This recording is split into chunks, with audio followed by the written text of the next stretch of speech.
La Chine fabrique beaucoup de produits de bonne qualité. Et lorsque vous voulez vous lancer en tant qu'entreprise dans l'e-commerce, dans la vente en ligne, Alibaba répond très souvent pour la majorité des cas à vos questions et à vos besoins.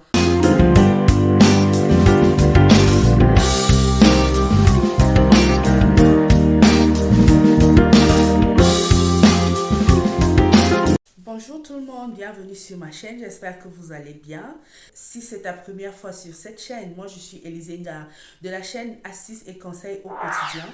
Ici, on parle de business, on parle d'entrepreneuriat, on parle de création et de gestion d'entreprise, on parle de financement, on parle de tout ce qui peut faire gonfler ton porte-monnaie, on parle même de développement personnel.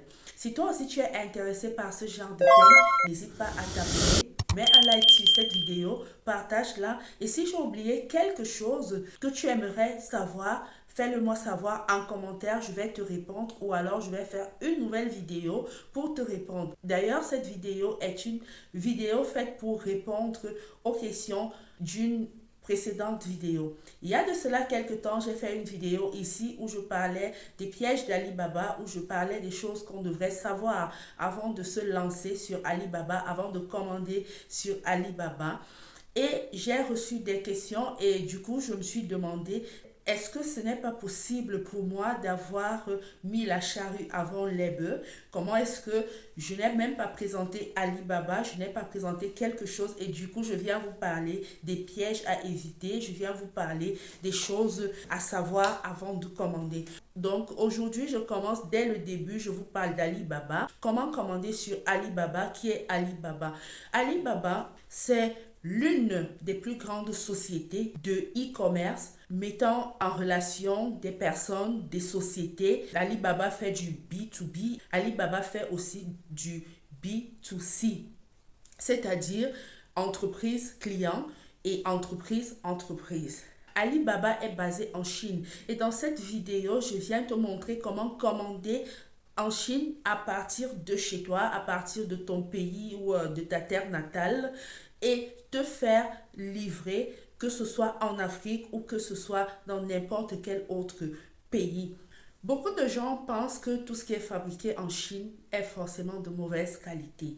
Oh que non. Par contre, beaucoup d'entreprises occidentales vont produire en Chine parce que la main-d'œuvre est moins chère et reviennent vendre ici. Vous allez voir régulièrement des marques américaines, anglaises, mais c'est écrit Made in China, fabriqué en Chine. Ça veut dire que le produit est peut-être américain, anglais, français, allemand, mais il a été fabriqué en Chine. La Chine fabrique beaucoup de produits de bonne qualité. Et lorsque vous voulez vous lancer en tant qu'entreprise dans l'e-commerce, dans la vente en ligne, Alibaba répond très souvent pour la majorité des cas à vos questions et à vos besoins. Alibaba, ce sont des manufacturiers. Chez Alibaba, vous ne traitez pas avec des revendeurs. C'est ça la différence entre Alibaba et AliExpress. Sur AliExpress, vous avez des détaillants. Sur AliExpress, vous avez des revendeurs. Sur AliExpress, on achète en petite quantité. Sur AliExpress, on achète plus cher. Par contre, sur Alibaba, on achète en gros. Sur Alibaba, dans la majorité des cas, ce sont des revendeurs qui viennent acheter. Et chez Alibaba, vous ne traitez pas avec des fournisseurs, mais vous traitez avec des manufacturiers, c'est-à-dire qu'on va à l'usine. Vous traitez avec des personnes qui fabriquent directement votre produit à l'usine et ils sortent votre produit et vous l'envoient. Du coup, il est facile de personnaliser vos produits. Il est facile de créer quelque chose de nouveau sur vos produits. Il est facile d'adapter vos produits aux besoins de votre clientèle. Alibaba fait du bon travail, bien qu'il y ait des pièges. Alors, sans plus tarder, je vous amène sur mon téléphone, sur le site de Alibaba, vous montrer tout en détail comment commander sur Alibaba. D'abord, comment se connecter, comment créer son compte, comment contacter les fournisseurs, comment choisir ses marchandises, comment contacter les transitaires, comment payer peut-être je ferai une autre vidéo pour mieux vous expliquer, peut-être pour que la vidéo ne soit pas très longue, je vais la couper et faire une nouvelle pour vous apprendre de nouvelles choses. Comment acheminer le produit jusqu'à votre porte, comment payer sur Alibaba sans se faire arnaquer. Oui, oui, oui, oui, je vais vous montrer tous les pièges de Alibaba et comment être astucieux afin de recevoir son produit chez soi. Donc, sans plus tarder, allons sur l'écran. La première chose à faire consiste évidemment à télécharger l'application. J'ai déjà une application téléchargée, mais j'ai préféré me reconnecter avec un nouveau compte pour vous montrer dès le début comment vous y prendre. Alors, on va sur Play Store et on cherche l'application Alibaba. On télécharge. Le téléchargement terminé, on clique sur Ouvrir. On s'enregistre ou bien on crée un nouveau compte. Là, on demande quelle est votre principale activité. Je choisis mes catégories, les catégories des produits que j'aurai besoin dans le futur. Moi, je choisis un peu de tout parce que moi, je ne peux pas limiter. Je ne sais pas ce dont j'aurai besoin demain ou après-demain.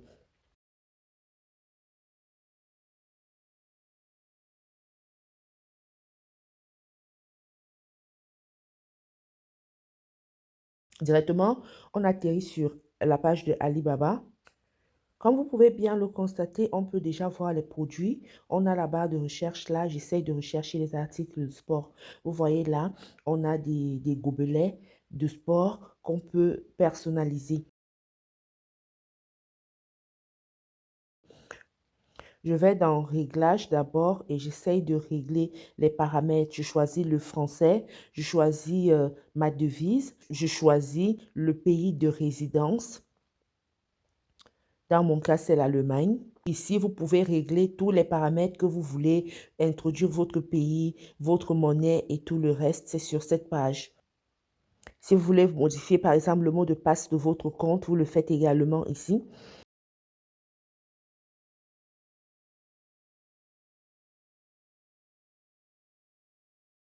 Et là, je repars directement sur la barre de recherche. Vous voyez, les produits défilent.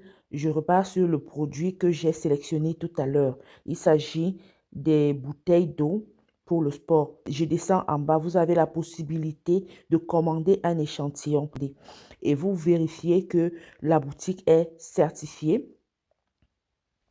C'est aussi important de regarder les avis des clients, les avis, les évaluations des clients qui ont déjà acheté chez cette personne, dans cette boutique sont très, très importantes. Vous devez faire attention aux avis positifs, aux avis négatifs. Pourquoi est-ce que le client a noté négativement? Pourquoi est-ce que le client a noté positivement? Est-ce que tout ce qu'il a dit de positif correspond vraiment au produit? Est-ce que ce qu'il a dit de négatif est aussi vérifié? Bon, je ne sais pas pourquoi ce fournisseur n'a pas mis l'option commander. Il y a des produits comme ça, il manque l'option commander, il n'y a que l'option discuter maintenant et l'option demander. Déjà, moi, je vous déconseille fortement de commander directement parce que quand vous causez avec lui, il y a plein de négociations à faire. Vous avez beaucoup de choses à négocier. Donc, moi, je vous déconseille fortement de commander directement. Je préfère que vous alliez d'abord discuter avec le fournisseur. Et là-bas, il va vous donner tous les détails. Vous aurez la possibilité de poser toutes vos questions et aussi, vous avez aussi la possibilité de faire des négociations. Vous pouvez obtenir, par exemple, un rabais et parfois, le MQO, on en parlera tout à l'heure, le MQO, le minimum de pièces à commander, ne vous satisfait pas. Par exemple, vous êtes une entreprise débutante et on vous demande de commander 10 000 pièces. Vous n'avez pas encore cette possibilité-là et vous négociez avec le fournisseur. Vous lui dites, par exemple, que non, j'aimerais commander 3 000 pièces et vous allez discuter et arriver à un terrain d'entente. Donc, je vous déconseille fortement de cliquer directement sur commander et passer directement la commande, surtout lorsque vous êtes un débutant. Parce que si vous avez déjà eu à passer des commandes, le fournisseur peut-être a déjà vos références. Vous pouvez passer la commande directement parce que le fournisseur a déjà les motifs de votre produit. Voilà, là, j'ai cliqué sur demander. vous allez envoyer un message pour demander des informations. Vous allez faire une demande d'information, vous remplissez tout ce qu'on vous demande et vous envoyez la demande. Quelqu'un vous contactera pour vous demander de quoi vous avez besoin et tout le reste. Donc voilà la page. Vous avez la possibilité de remplir vos exigences, qu'est-ce que vous voulez, parler un peu de vous et voilà, vous pouvez envoyer la demande. Voilà les produits que Alibaba même vous propose en fonction de vos précédentes recherches.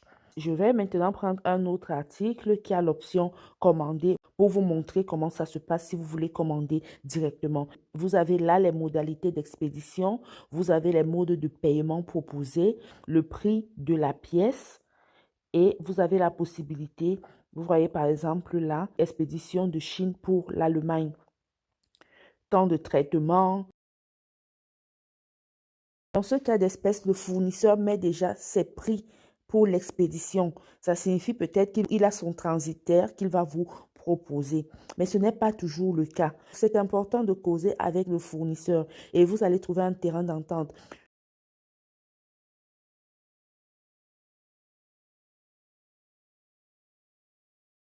Là, je vais essayer de commander.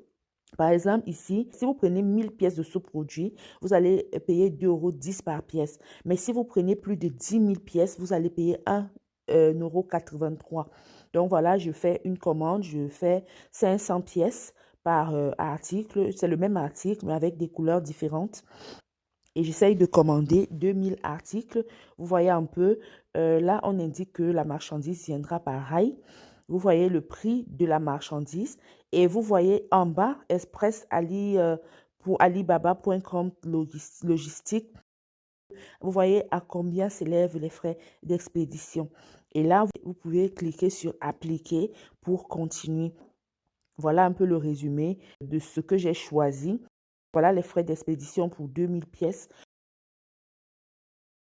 Et je reviens en bas lire les évaluations des clients. Je me rassure que le fournisseur est certifié, c'est très important. Je regarde les moyens de paiement. Moi, je ne choisis jamais les moyens de paiement ici parce que je cause toujours avec le fournisseur et on s'entend là-bas inbox sur le moyen d'acheminement. Voilà les différents moyens de paiement que vous avez.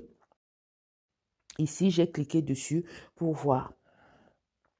Donc voilà, moi je vous conseille toujours de commencer par discuter maintenant.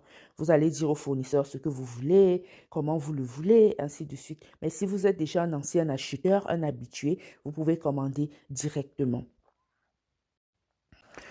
Vous avez également la possibilité d'ajouter vos produits au panier pour revoir plus tard ou pour commander plus tard.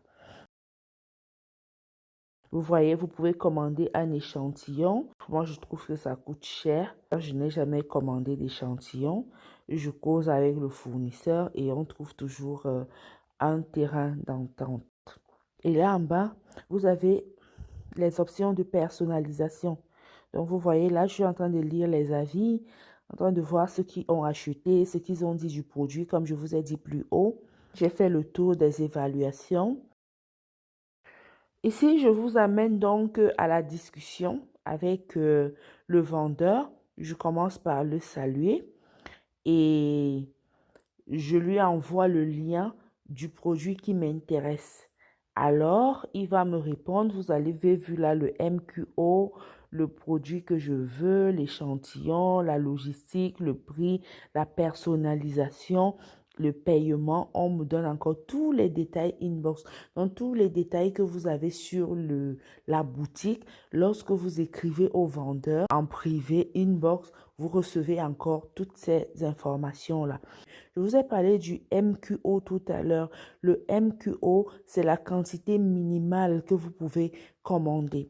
Et dans ce cas d'espèce, c'est une pièce. Donc, vous pouvez commander à partir d'une pièce. Sauf que si vous commandez une pièce, ça coûte un peu plus cher, 2,74 €. Si vous commandez entre 100 et 1000 pièces, vous achetez la pièce à 2,56 €. Et si vous commandez plus de 1000 pièces, vous commandez à 2,10 € la pièce. L'idéal serait de commander une forte quantité. Plus vous commandez, moins vous dépensez. Voilà.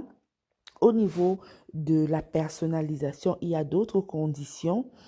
Si vous voulez personnaliser ce produit, par exemple, on vous dit minimum 100 pièces. Si vous voulez l'emballage personnalisé, on vous dit aussi minimum 100 pièces.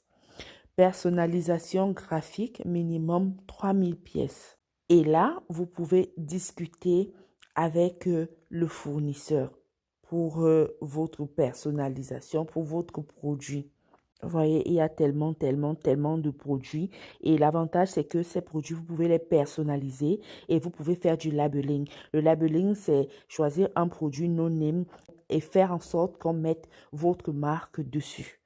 Donc, vous n'avez pas besoin de vous taper la tête à produire vous-même un produit. Vous trouvez un produit déjà conçu et vous faites le labeling, vous mettez votre nom de compagnie dessus.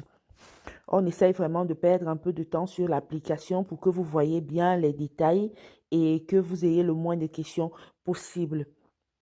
Sur cette page-ci, je fais une demande de devis. Et là, après avoir mis les détails de vos souhaits, vous pouvez cliquer sur Demander maintenant. Parlons maintenant des transitaires. Je vais sortir de l'application et je vais revenir pour vous montrer comment chercher les transitaires. Vous avez plusieurs possibilités. Restez jusqu'à la fin de la vidéo parce que je vais expliquer les possibilités de transport. Quelle compagnie vous pouvez prendre et quels sont les types de transport qu'il existe.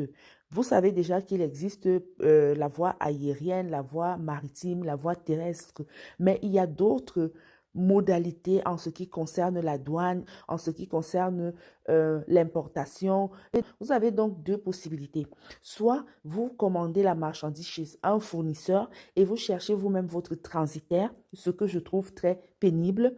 Soit alors vous parlez avec le fournisseur, vous lui dites que vous n'avez pas de transitaire, il s'occupe de tout et vous payez tout simplement. Restez jusqu'à la fin de la vidéo parce que je vais bien expliquer et vous allez bien comprendre de quoi je parle. Donc, je vais vous montrer à présent comment trouver les transitaires au cas où vous voudriez vous-même vous occuper de l'expédition. J'entre encore et je vais sur la barre de recherche. Je tape transitaire. On me montre les transitaires qu'il y a. Voilà les différents types de transitaires. C'est exactement comme lorsque vous cherchez un produit, on vous donne le minimum du prix et on vous donne le maximum du prix. On vous donne tous les détails. Vous avez aussi la possibilité de voir les évaluations en ce qui concerne ce transitaire. Vous avez les moyens de paiement, vous avez les garanties. Vous devez aussi vérifier que ce transitaire est certifié par Alibaba. Donc, voilà, on va vous montrer les transitaires en fonction de votre pays d'origine. Donc, vous avez par exemple là, commande minimum 1 kg. Vous avez à négocier et vous voyez qu'il y a différents types de transitaires. Vous n'avez qu'à cliquer dessus et causer avec lui. Celui-ci, par exemple, vous voyez tarif de fret aérien maritime le moins cher, agent d'expédition directe de la Chine vers les États-Unis, le Royaume-Uni, l'Italie, la France, l'Allemagne, expédition FBA, transitaire DDP. Retenez ces termes parce que je vais les expliquer plus tard dans la vidéo. Donc voilà, moi j'ai trouvé un fournisseur qui vient vers mon pays de résidence et je regarde les modalités, je regarde si la page est OK. Et là, je peux commencer à discuter avec le transitaire. Je vais le saluer, je vais lui envoyer le lien du produit qui m'intéresse et on va se mettre à discuter. Rien de plus simple.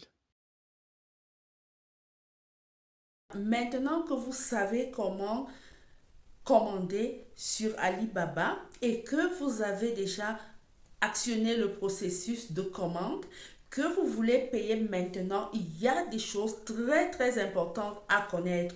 Restez scotché, écoutez très bien cette partie parce que si on ne vous parle pas de cette partie, vous vous ferez avoir.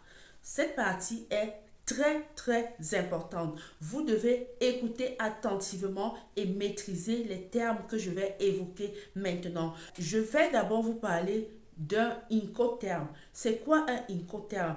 Incoterm, c'est une abréviation anglaise, une abréviation qui signifie International Commercial Terms. Un Incoterm, c'est un ensemble codifié de dispositions contractuelles standards relatives au transport de marchandises. Si vous choisissez le mauvais Incoterm, vous risqueriez de dépenser triplement, voire quadruplement sur une marchandise. Vous devez très bien choisir le Incoterm et vous devez bien lire votre contrat avec le manufacturier et comprendre le Incoterm qu'il a écrit sur votre contrat. Du coup, vous devez d'abord connaître c'est quoi un Incoterm, les types d'Incoterm existants, c'est pourquoi vous devez choisir tel ou tel autre Incoterm. Au total, vous avez 11 Incoterms, mais dans cette vidéo, je parlerai de 4 tout simplement, parce que les autres, je n'ai jamais eu affaire avec, et aussi, je ne les trouve pas très utiles. Les Incoterms que je vais évoquer dans cette vidéo sont les plus utilisés, les plus importants, et avec ces Incoterms-là, vous trouvez votre compte lorsque vous traitez avec les fournisseurs sur Alibaba. Le premier Incoterm qui existe, c'est EXW Incoterm. Ça veut dire que le manufacturier fabrique votre marchandise et vous récupérez votre marchandise à la sortie de son usine. Ça signifie que dès qu'il finit de produire, il n'est plus responsable de rien. Que vous soyez en Asie, en Autarcie, en Afrique, aux États-Unis, ça ne le regarde plus. Dès qu'il finit avec la production de votre produit, votre contrat est terminé. C'est à vous de vous arranger avec votre transitaire pour qu'il récupère vos marchandises devant l'entreprise et qu'il les achemine vers vous. Vous allez payer la douane, ce n'est plus son problème. Combien vous allez payer au transitaire, ça ne le regarde plus. Combien vous allez payer comme frais de fret à l'aéroport, ce n'est plus son affaire. Donc, pour cela, il faut avoir un bon transitaire. Il faut déjà avoir un bon transitaire et je vais vous montrer dans une autre vidéo comment contacter les bons transitaires et je vais vous donner des exemples de transitaires avec lesquels moi j'ai déjà eu à traiter. Ensuite, nous passons au deuxième type d'Incoterm. Le deuxième type d'Incoterm, c'est le FOB Incoterm. Ceci signifie Free on Board. Ça signifie que le manufacturier est chargé d'acheminer ton produit de l'usine de fabrication jusqu'au port de son pays. Et après ça, du port jusqu'à ton adresse, jusqu'à la réception, c'est toi-même qui t'en occupe. Et le plus souvent, je décommande vraiment cet Incoterm, cet terme de transport, parce que généralement, vous êtes obligé de payer de fortes sommes pour la douane dans votre pays, pour le dédouanement de vos marchandises. Et parfois, on ne vous explique pas bien. Vous êtes surpris qu'au moment de la réception de la marchandise, on vous exige encore des sommes exorbitantes en guise de dédouanement de votre marchandise. Donc, c'est une méthode de transport que moi, je décommande fortement parce que tous les risques liés à l'expédition incombent à l'acheteur. C'est aussi un Incoterm qui est très désavantageux pour l'acheteur, tout comme le premier, le EXW et le FOB sont désavantageux pour l'acheteur. Passons maintenant au troisième Incoterm qui est le DAP.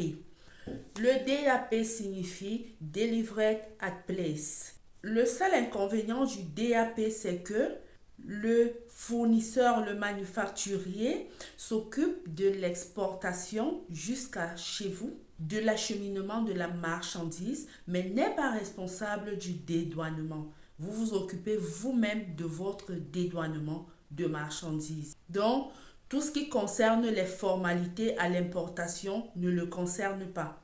Par contre, le DDP, qui est le dernier Incoterm, est la meilleure possibilité. Le dernier Incoterm, le DDP, c'est le meilleur parce que le vendeur, le manufacturier est responsable de tout ce qui concerne votre marchandise. Tous les risques liés à votre marchandise, de l'usine jusqu'à votre porte, jusqu'à donc tout ce qui concerne la douane, tout ce qui concerne l'expédition, l'importation, je dis bien tout, jusqu'au déchargement dans votre cuisine ou dans votre entrepôt. C'est le fournisseur qui est responsable de votre produit et ceci est la meilleure alternative. C'est ce que je vous conseille. Regardez toujours très bien les termes du contrat et préférez ajouter, surtout lorsque vous êtes un débutant, préférez ajouter un peu d'argent pour que le contrat soit sous DDP Incoterm. C'est très important. Et un petit secret encore, une toute petite astuce ou bien une grosse astuce qui pourrait vous sauver la vie. Lorsque vous discutez avec votre manufacturier, dites-lui que vous aimeriez transporter vos marchandises avec FedEx ou avec DHL Express. DHL et FedEx sont des compagnies qui font du DDP. Par contre, si vous choisissez UPS, UPS par contre fait du FOB. Avec UPS, le fournisseur va se charger d'acheminer votre marchandise au port ou à l'aéroport de son pays, comme j'ai dit plus haut. Et c'est vous qui allez vous charger de l'acheminement et des frais de douane. Donc, quand vous traitez avec eux, montrez-leur que vous connaissez la différence entre FedEx, DHL Express et UPS. Ces différences-là sont aussi importantes. Lorsque vous parlez de ça, il sait automatiquement que vous connaissez au moins les différences. C'est cet Incoterm qui est très avantageux pour l'acheteur. Le fournisseur est chargé de vous livrer votre marchandise chez vous, devant votre porte. Préférez payer des frais supplémentaires parce qu'il est en Chine. Il s'y connaît mieux que vous. Vous êtes chez vous en Afrique, par exemple. Même en France, par exemple, vous n'avez jamais mis vos pieds en Chine. Vous commandez pour la première fois. Vous n'êtes pas encore un expert du e-commerce, un expert des commandes en Chine. Vous ne connaissez que dalle. Ce serait un inconvénient pour vous de choisir EXW Incoterm ou bien FOB Incoterm. Moi, je vous recommande fortement cet Incoterm-là. Et je vous recommande aussi de bien vérifier votre contrat de collaboration. Vous pouvez conclure sous DAP Incoterm, mais sur le contrat, il mentionne EXW. Moi, ça m'est arrivé. Ça m'est arrivé déjà où lorsqu'on négociait le contrat, on s'est dit DAP et monsieur est allé écrire EXW Incoterm. Heureusement que j'avais lu minutieusement le contrat et il a dû changer à la dernière minute et je n'avais pas encore payé. Donc faites très très attention. Les marchandises peuvent venir par voie terrestre, par voie maritime, par voie aérienne. Ça dépend de vos négociations avec le manufacturier. Ça dépend du prix que vous avez payé. Venons-en au paiement. Les modes de paiement, comment est-ce qu'on peut payer sur Alibaba afin de recevoir sa marchandise? Le premier mode de paiement, c'est le virement bancaire. Vous pouvez payer par virement bancaire, mais le virement bancaire a des avantages et des inconvénients comme toute chose dans la vie d'ailleurs. Le virement bancaire a pour avantage qu'il est immédiat. À l'instant où vous payez, vous en avez pour un jour ou 2 jours. Il y a même parfois des paiements immédiats du genre le compte du récepteur peut être crédité le même jour. C'est un avantage. Et aussi, lorsque vous payez par virement bancaire, vous avez la chance qu'il y a des banques un peu partout. Vous pouvez même faire le online banking à partir de votre téléphone portable et le fournisseur reçoit immédiatement votre paiement. Mais il y a aussi des inconvénients. Le paiement par virement bancaire est très désavantageux pour l'acheteur. C'est une sécurité pour le vendeur, mais pas pour l'acheteur. Parce que lorsque vous avez fait un virement bancaire, généralement, c'est vous-même qui avez émis le virement bancaire. Vous ne pouvez pas demander à la banque de reprendre votre argent. Il n'y a pas une certaine traçabilité.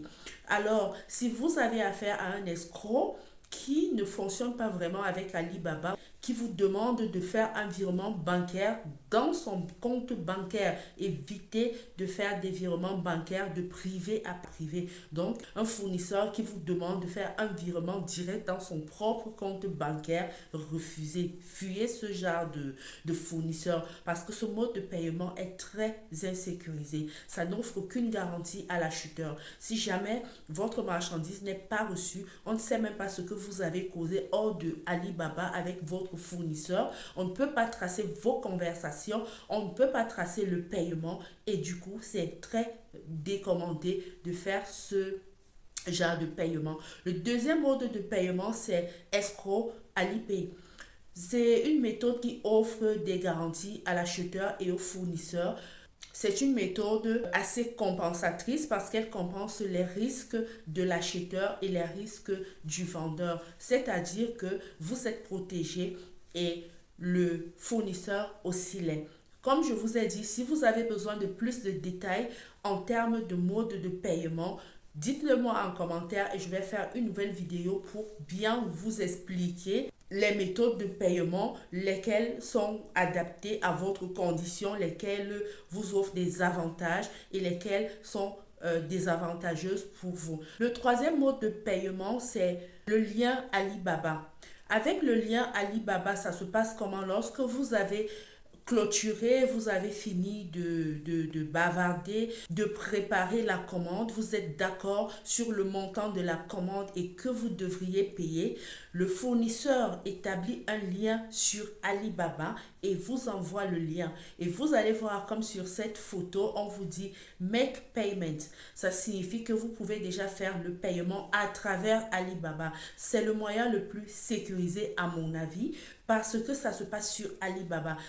Je vous dis une grosse astuce, pourquoi est-ce que le paiement par le lien Alibaba est la meilleure méthode de paiement.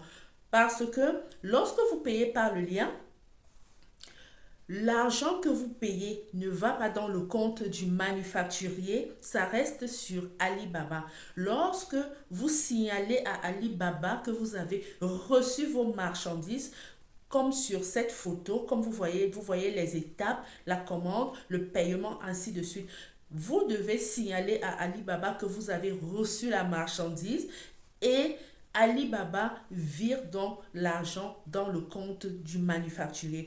Aussi longtemps que vous n'avez pas dit à Alibaba que vous avez reçu votre marchandise, le fournisseur ne reçoit pas la marchandise. Et c'est une méthode qui est désavantageuse pour les manufacturiers et avantageuse pour les acheteurs. Parce qu'il y a aussi des malhonnêtes du côté des acheteurs. Quelqu'un peut recevoir de la marchandise en bonne et due forme et écrire à Alibaba qu'il n'a pas reçu la marchandise en bonne et due forme et dire qu'il y a des manquements dans son produit et dire peut-être des tas de trucs et le fournisseur ne recevra pas son paiement ou alors recevra son paiement en partie.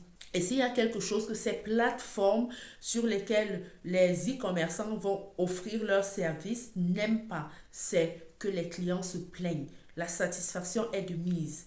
Si le client n'est pas satisfait, le manufacturier, le fournisseur, le vendeur peut être même parfois banni de la plateforme. Donc, le lien Alipay, c'est le meilleur. Lorsque on vous envoie le lien, vous cliquez sur faire le paiement. Il apparaît comme sur cette photo les moyens de paiement. Sur ce lien, vous pouvez payer par carte bancaire. Vous pouvez payer par carte de crédit Master ou Visa Card. Vous pouvez payer par PayPal. Vous pouvez payer par les autres moyens de paiement que vous voyez sur la photo là. Il y a, je crois, 5 ou 6 moyens de paiement par ce lien. C'est vraiment très avantageux. Le cinquième moyen de paiement, c'est Afterpay, Alibaba Afterpay. Ça signifie que vous achetez la marchandise, vous recevez la marchandise et vous avez 60 jours pour payer la marchandise. Mais l'inconvénient, c'est que ce n'est pas pour tout le monde. C'est pour une certaine catégorie d'acheteurs résidant aux États-Unis. Ce n'est pas pour tout le monde. Faites attention. Le cinquième moyen de paiement, c'est le paiement par PayPal.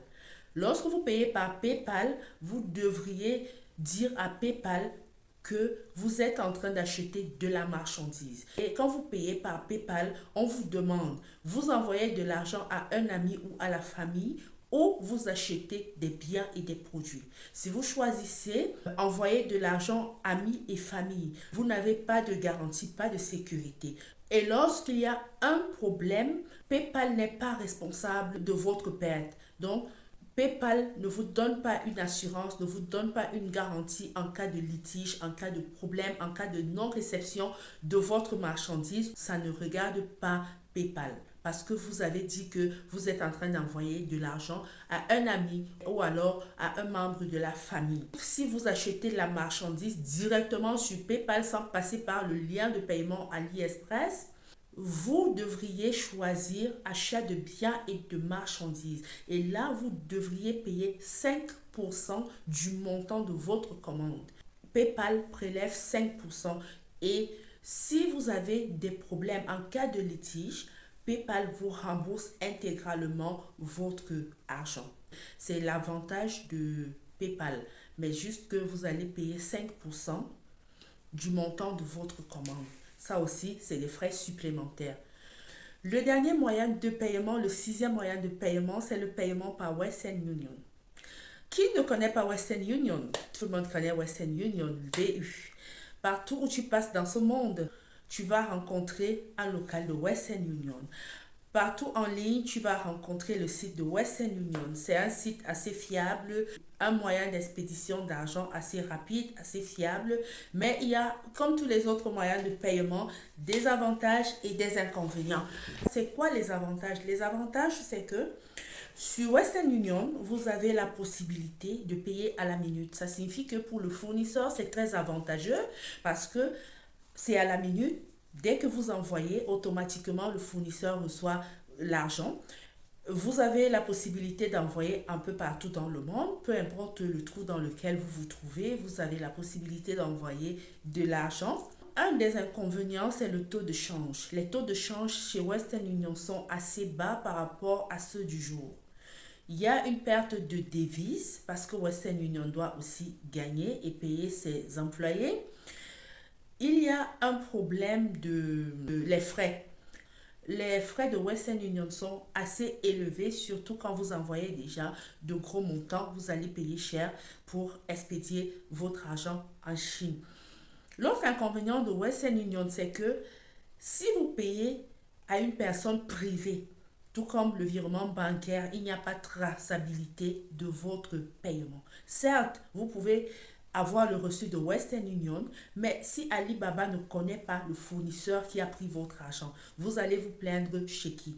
Donc, moi, je vous dirais d'éviter de payer à travers Western Union, MoneyGram, RIA. Les gens qui envoient de l'argent à la minute, là, évitez-les lorsque vous payez sur Alibaba. Du coup, le moyen que je vous recommande le plus, c'est soit PayPal, où vous précisez que c'est pour achat de produits et prestations, et vous payez les 5% de sécurité, soit vous vous faites établir un lien et vous payez via le lien AliExpress parce qu'en cas de litige, lorsque vous allez payer à travers le lien AliExpress, ça veut dire que AliExpress est au courant que vous avez payé, que vous avez versé de l'argent à une certaine société.